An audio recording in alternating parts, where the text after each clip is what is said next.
Welcome back to another episode of the Marketing Millennials. This episode was recorded last year, but the insights are timeless. I sat down with Sarah Levinger, one of the sharpest minds in marketing psychology, to talk about what really drives people to click, buy, and stay loyal.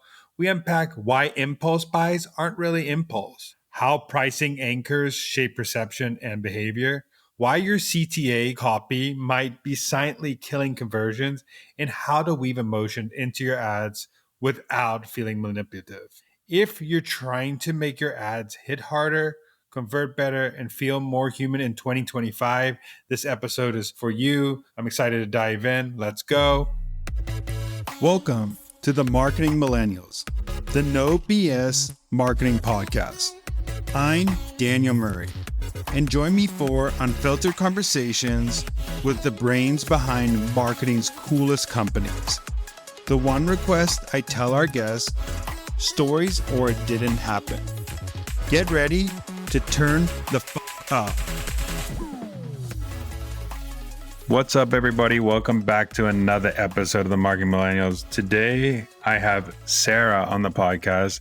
She is one of the best in the biz when it comes to psychology and ads, how to integrate psychology and ads, how to integrate psychology into your creative. I'm excited to chat with her, but I'll let Sarah tell you her story of how she got into marketing quickly, and then we can get into the chat. Thank you. Oh my gosh, I'm super excited. It's going to be a good chat today. So I have been in marketing for a long time. I actually first started in marketing when I was 20, maybe 21. I'm going to be 35 this year. So like a long time, 15 some years. The interesting part was though, I didn't actually start in the psychology field. I was like a graphic designer and a brand identity person. And I was going to school for graphic design, and I had a professor who was like, if you're good at this, you don't really have to go to school to do it. You could literally just go start working. And I was like, cool, I don't want to pay for student loans. So I dropped out of college and just started a freelance business, and then did that for the next 10 straight years. And the interesting part was I oftentimes kept getting clients in the door who were like, do you know how to do WordPress websites? Or do you do SEO? Do you do email marketing? And I would always say yes, even though I had no idea how to do any of it. So I had to go learn how to do it, as you do as an entrepreneur. So I would go to the library of all places because I don't like truncated information. I need the whole picture. I just can't. Internet information is too short for me. I need the whole thing. So I would go to the library and pick up all these marketing books. And next to the marketing section was all this consumer psychology and economics and all these really interesting behavioral books that are from the 80s, because that's all the library has. And so for 10 years, I just picked up all these books and just devoured them. I couldn't get enough of it. And I didn't tell anybody I had this knowledge or knew anything about psychology until I fell into paid advertising about 4 or 5 years ago. And that's how I ended up here, I guess. I think first of all, that library is cool to putting psychology books next to marketing because they understand. But second of all, I want to dive into, first of all, what does it mean to integrate psychology and ads? And then we can talk about some specific strategies on how you think you could do it. There's a lot that you could do with psychology and advertising. And I think people have a general knowledge of it. We were just talking about this. The most common things that I see is usually social proof or authority proof. Those are two, what we call heuristics, right? So they're mental shortcuts that most people take to make a decision. So social proof, if you have that in an ad, people are going to say, oh, other people like this, so I probably will. It's just an easier way for the brain to make a decision. Now, those are two mental heuristics. There's literally hundreds and hundreds and hundreds of them that are basically global, right? So it's universal for every human. So I think it's time most marketers understand that the psychology is everything. The colors you choose, the models you put in there, the words in particular that you use for these ads or lack thereof, all do something for the brain. Because what we're doing as marketers is trying to elicit a response from the brain of a human that's across the screens from us. So the whole thing is psychology. All of marketing is psychology, and having more knowledge about it is going to be the only way that these brands are going to win from now into the future. I think also I want to dive into a question that I know probably gets put up a lot on social and everything, but How do you, since you know that the brain works this way, and since you know that psychology works this way, how do you do it in a way that is helping the person on the other side of the Yeah. screen, or wherever they are seeing an ad, versus manipulating Yes. them on the side of Yeah. the screen? I get this question a lot because people are always very concerned that, like, well, Sarah's using psychology. Does that mean you're just manipulating people? Absolutely not. You're using psychology no matter what. So, like, even if you don't know you're doing it, you're still, anytime you build an ad, there's psychology built into it because you're talking to the brain. So, in general, when it comes to kind of the ethics that surround using psychology in advertising, I try really hard to remember that most of the time, these consumers have been dealing with the problems that they're dealing with for literal years before they are coming to the point where they're ready to purchase something. Um, in general, impulse purchases don't exist. The subconscious need for that particular product exists for months sometimes before they ever get to purchasing. So in general, I try really hard to remember that, like, the psychology is going to be in there no matter what. It's my job as a psychology-based marketer to not overstep the bounds into something that's going to make people feel negative about themselves or elicit some sort of an emotional response that's hurtful, right? So I'm not going after emotions that are going to be too triggering for people, and that's on purpose. My job is to be very careful with how I use the psychology so that people can get what they need out of life. That's the most important part. I think one thing that you just said that I want to dive into, because I think people think it's impulse and it's not, is that most impulse buys have been seeded for a while, or whether it's been seeded by marketing or seeded by just like pains you've experienced as a human being. You've needed that product, or you've had a desire for that product somehow. So could you explain like how the mind works for impulse buys, and how that, Yeah.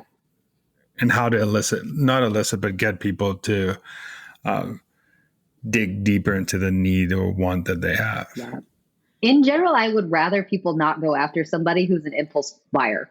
Mostly because impulse purchases don't exist, like I said.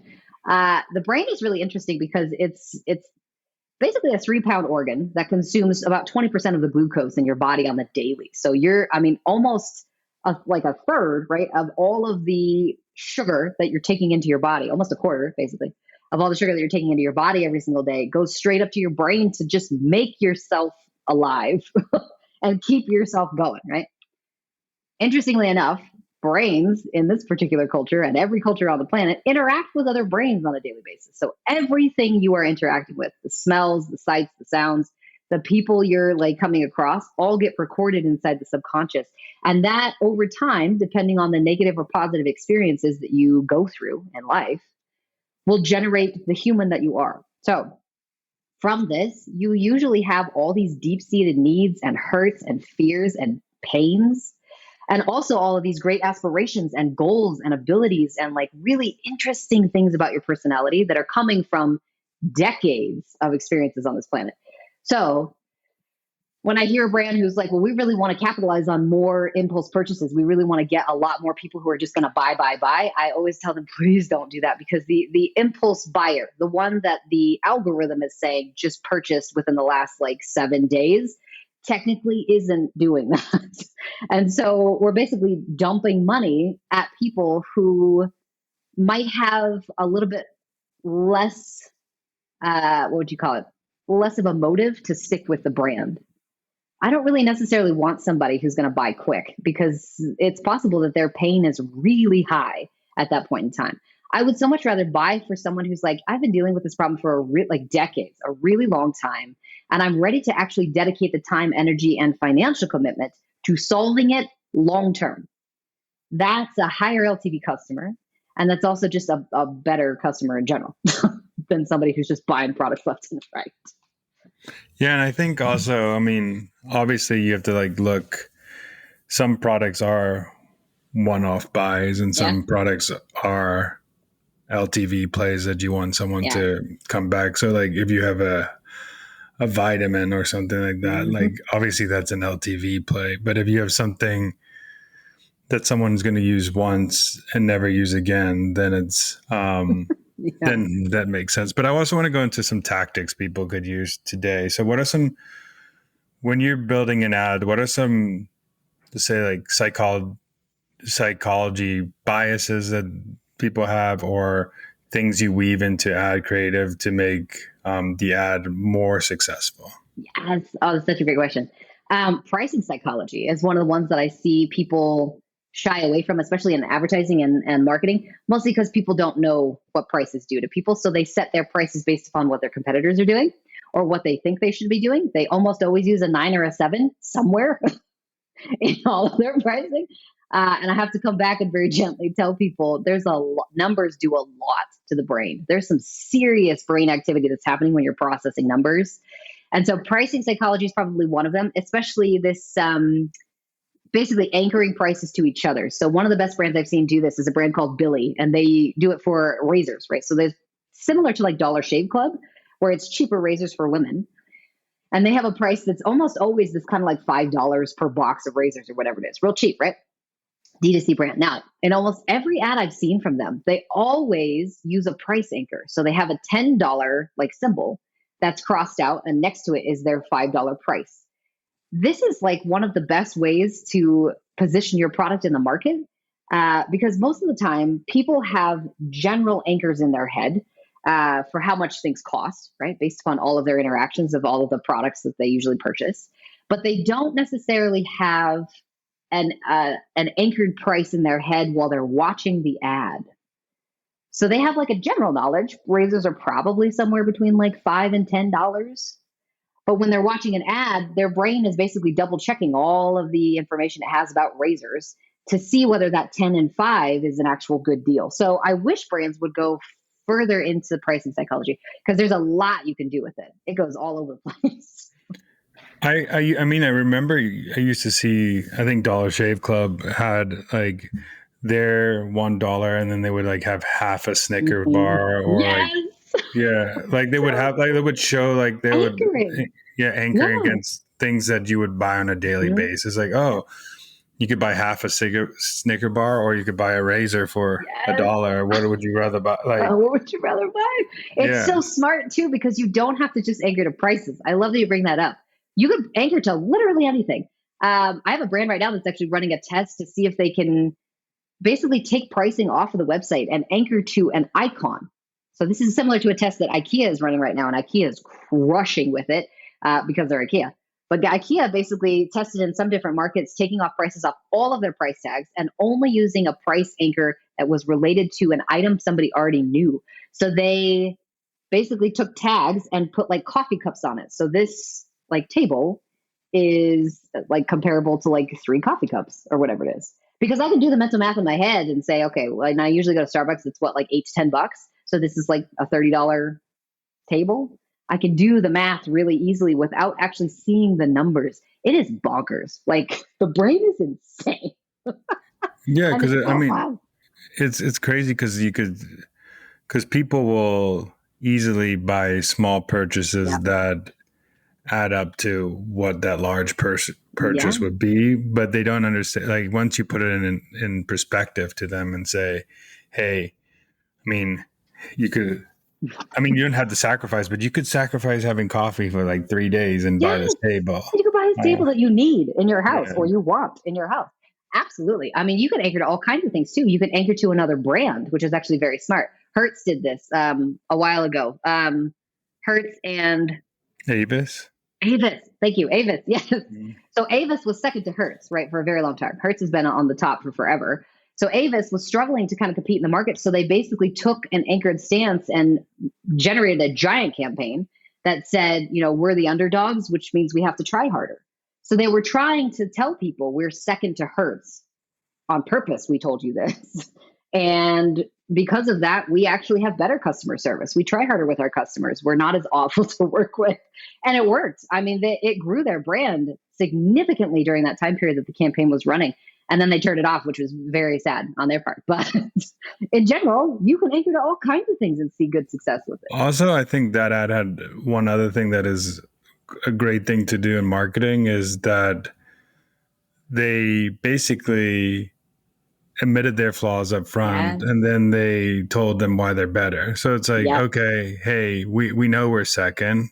So they Mhm. built trust with the audience. They like came out and said, we know we're second, but actually second's good for us because we will Mhm. spend more time doing things for the customer, doing Yeah. this, doing We're going to that. try So harder. they anchored in the sense of that, but they also admitted flaws up front, and then they were just like, okay, that builds trust. It's kind of like when you go to a restaurant and they like you say, "Do you suggest you get the chicken?" And they're like, "No, the chicken sucks, but get the steak." Yes. Like, My so, husband does this all the time. He always asks, every time we go to a restaurant, he always asks the waiter or the waitress, like, which one's your favorite, right? And the servers are always like, well, don't get this one or this one or this one, but this one is amazing. And it's always amazing. Every time they give us a suggestion, it's always amazing. Brands should do this too. Like, we need to come out and say, we're not very good at this.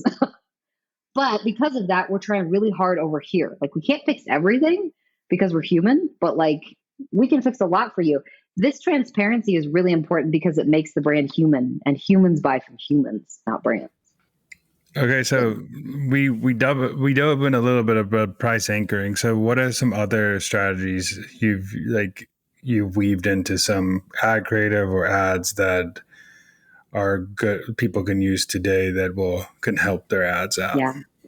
I tend to err on the side of being as emotional as I possibly can. I think a lot of people are very nervous about that because emotions are not very accepted in this particular culture.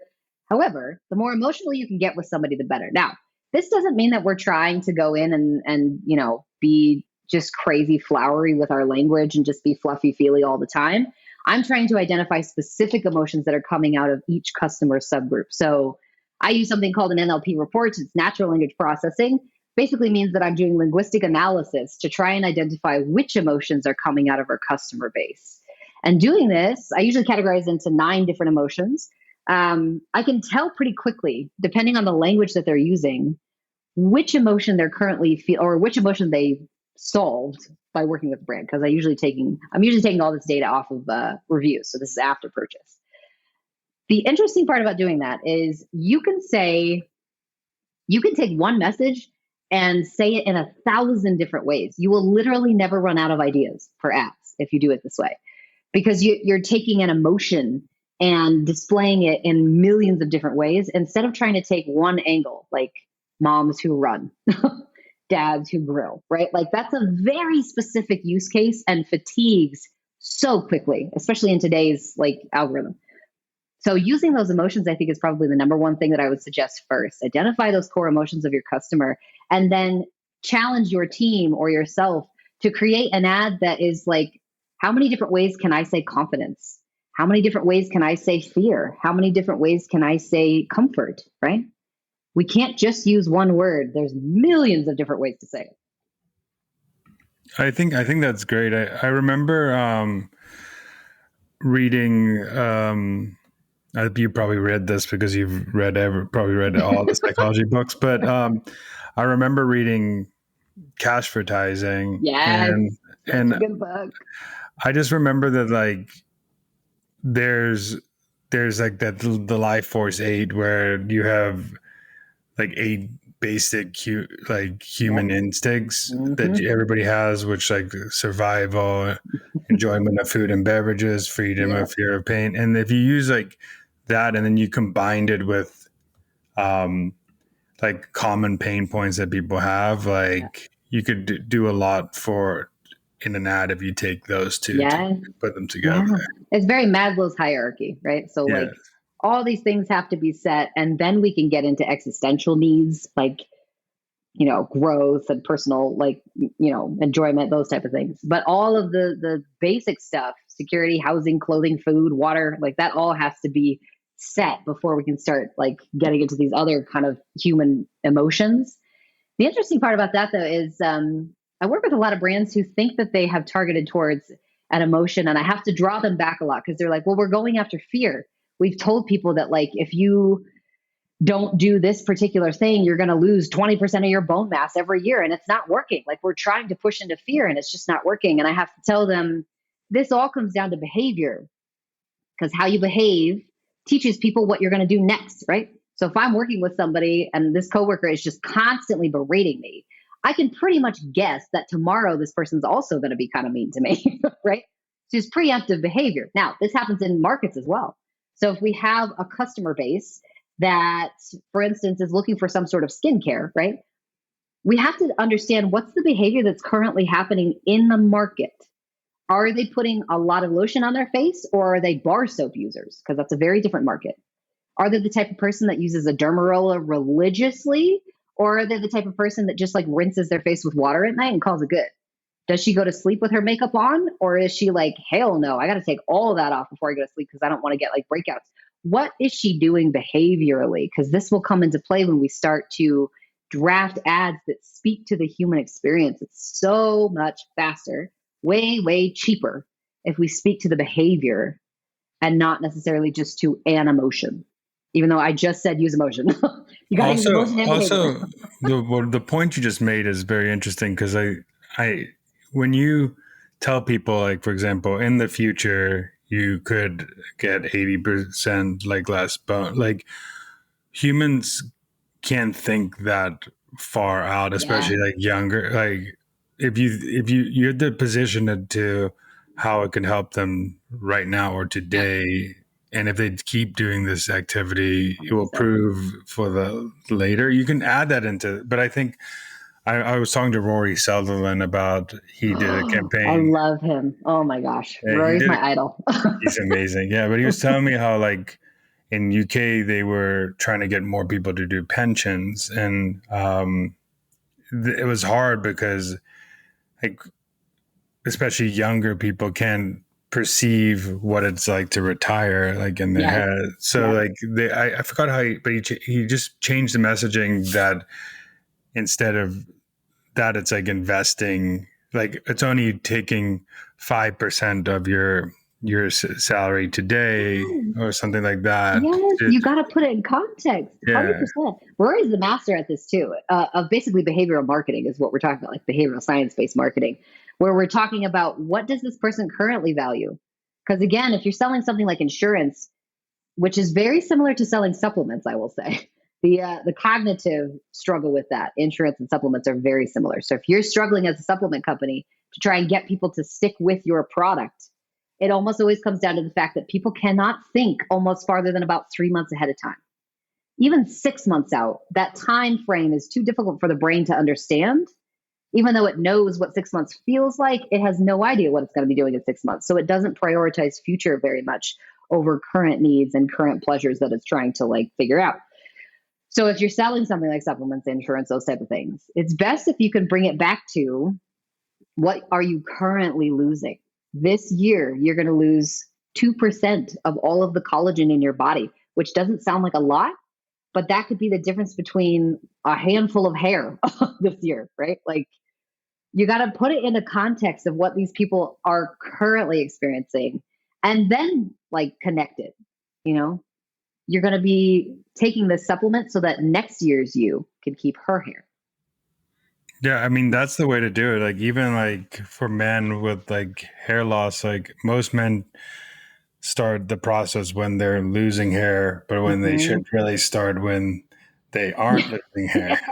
But like it's marketers could position it as, hey, like keep your hair that you have today for 10 years down the road. That's different than saying, hey, you're going to lose your hair in 10 years. And you could be like, maybe I have the genes that don't lose my hair, so I don't need to buy this today. Yeah. They'll roll that dice if they're not currently experiencing it. Yeah. You would do better to talk about the fact that like, if your father lost his hair, he lost it at your age, not when you're 10 years down the road. You may not be seeing the hair loss yet, but the wheels are already turning. Like this year, you're going to lose hair, right? So you're trying to come back to, again, all comes back to that human experience and behavior that's happening currently. Very important for brands. So we've done two. So pricing, you've done like using emotions.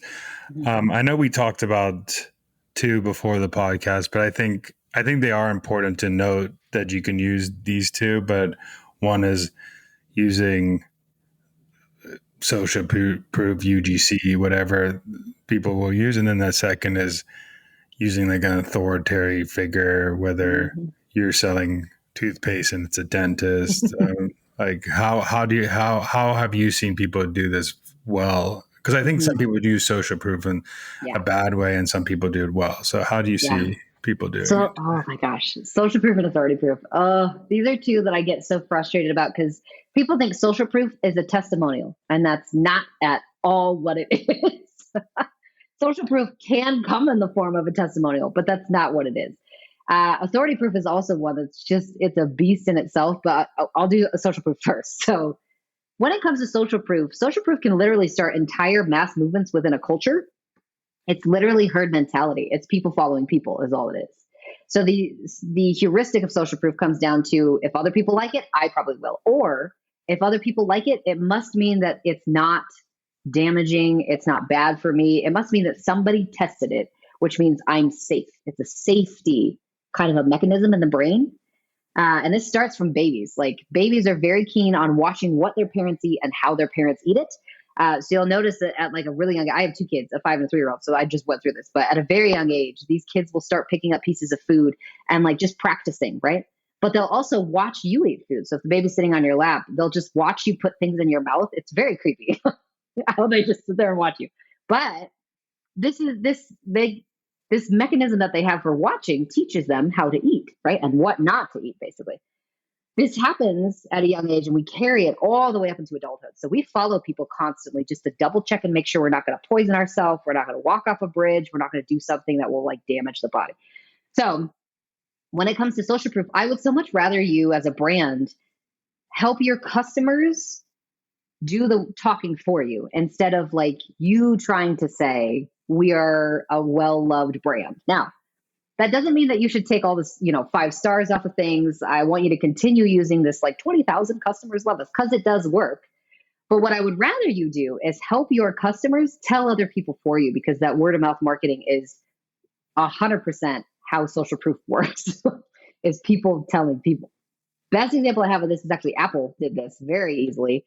When they came into the market with their iPods, it was very early on. Almost everybody had an MP3 player that was black. Right. So the player was black. The headphones were black. The case was black. Everything came in this like weird gunmetal gray shade. Right.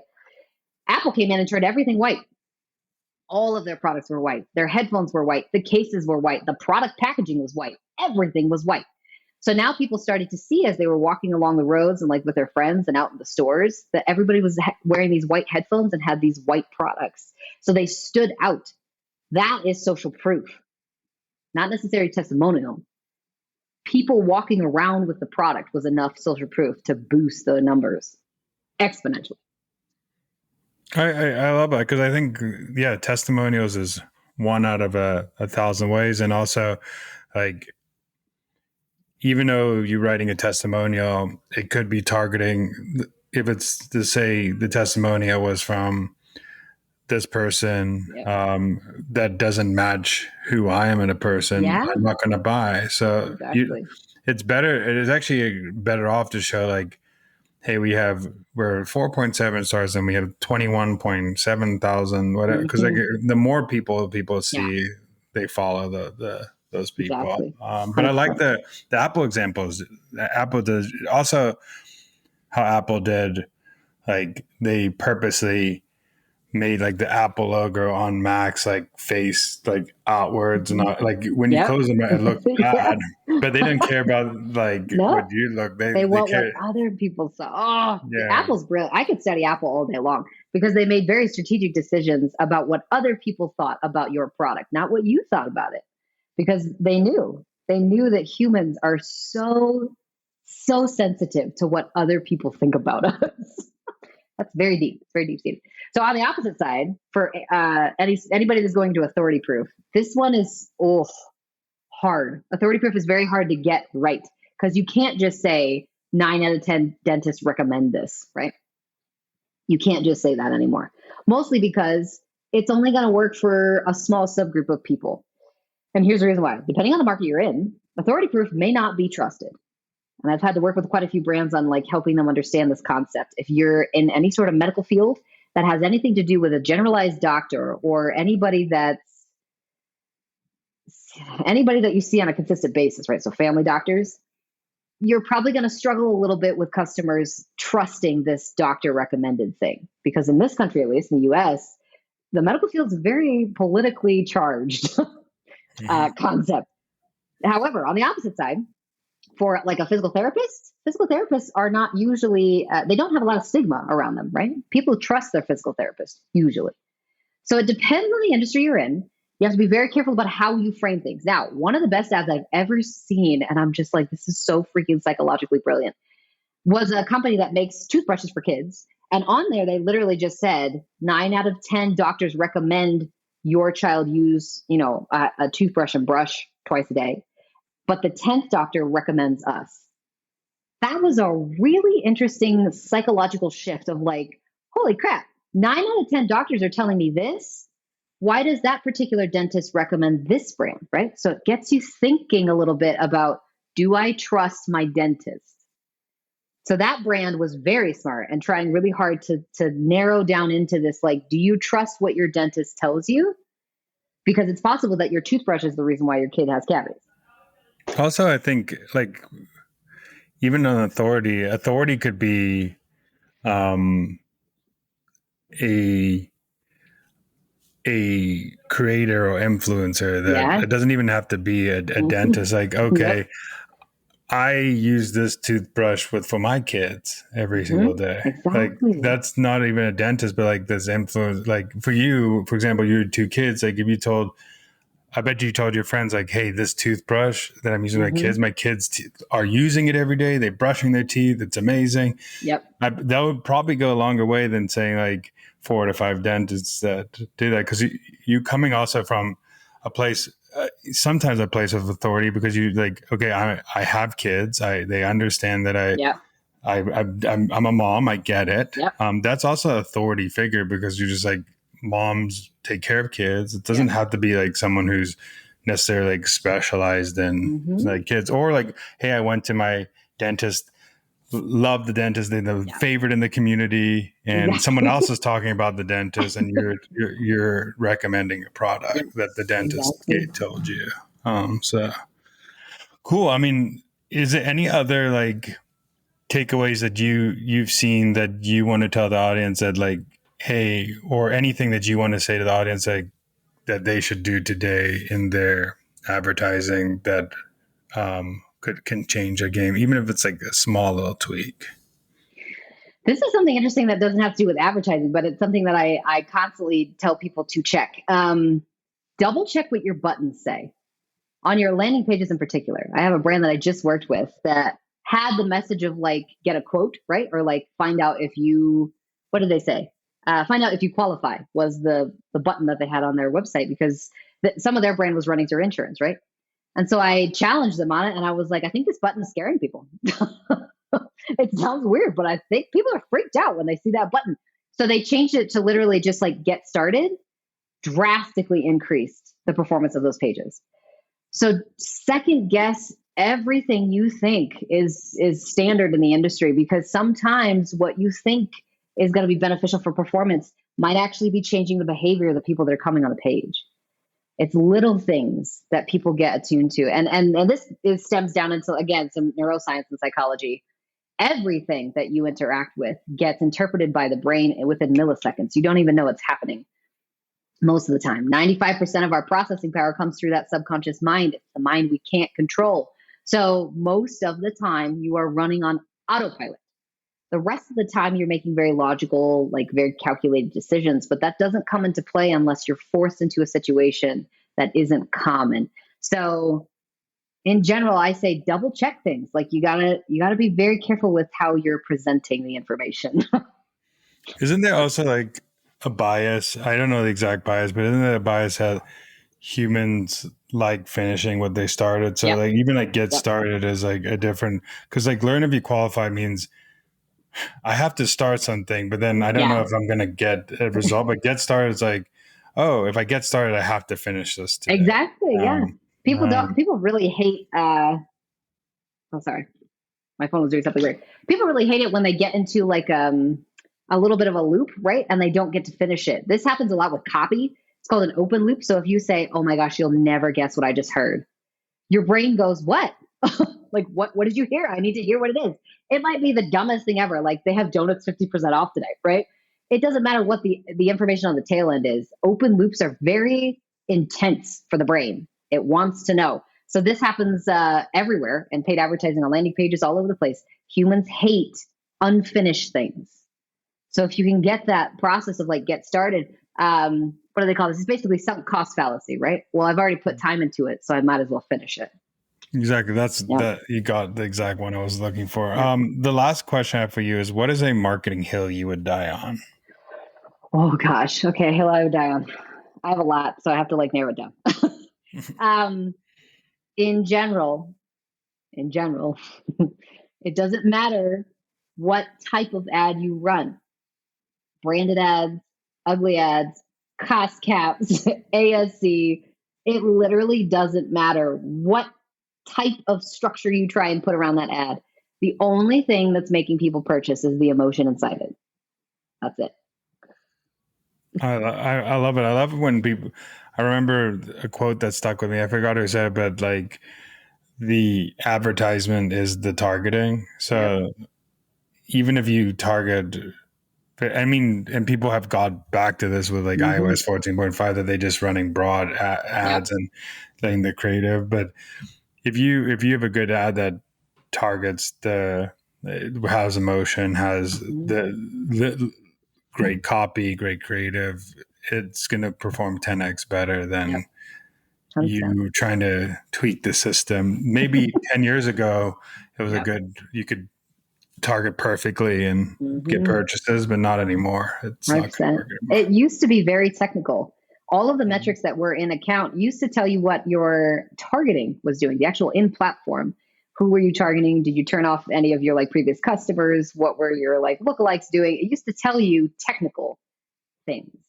Now it only tells you what the creative is doing. And if you don't know how to interpret that, it's time to learn, because it's only going to get worse. I mean, Google's eventually, they keep swearing they're going to do it and haven't done it yet.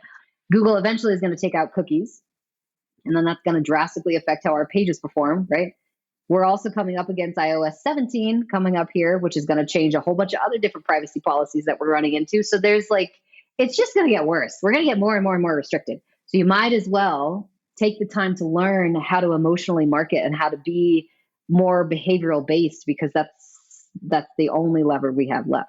And even just to add on to that point, I think that's why like older marketing books are so great, because they didn't have like the technology we had today. They didn't have, but they still got customers through the door. They still got people to walk in the snow to turn in a mail check. So if you can use psychology and great creative, like laziness is like, it's out the door now. You have to start stepping up your creative game, your psychology game, and all that good stuff. 100%. Yep. Lastly, where can people find you? I am usually on Twitter, literally all day long. So you can go follow me at Sarah Levinger. I'm on LinkedIn at Sarah Levinger. And I also have like a YouTube that's got one video on it. So you can go watch my one video on YouTube. I'm hoping to have more time to like build that up. I also have a newsletter though, if you guys want to. As far as I know, this is the only creative strategy newsletter in the industry right now. And I'm doing all tactics. So none of it is theory. It's 100% use cases every single week. It takes me 3 hours to write it. So please subscribe, because that one takes a while. But yeah, I'm giving away free ads over there. So if you want a free ad, go subscribe. Well, that sounds like a good deal right there. I like tactical newsletters where you can get in specific. So I think if you need to dive in, go. Sarah is known as one of the best in the industry. So there's Thank you. Just from what I've social proof on Twitter where I've seen it. But thank you so much for joining. I appreciate it. And this is so fun. Thank you. Thank you so much. Thanks so much for listening. Keep tuning in to hear more great insights from the coolest marketers from around the world. If you haven't already, make sure to subscribe and follow the Marketing Millennials podcast on Apple Podcasts, Spotify, YouTube, or wherever you get your podcasts. And if you like what you hear, I would greatly appreciate you giving us a 5-star rating. It helps bring more marketers into our community.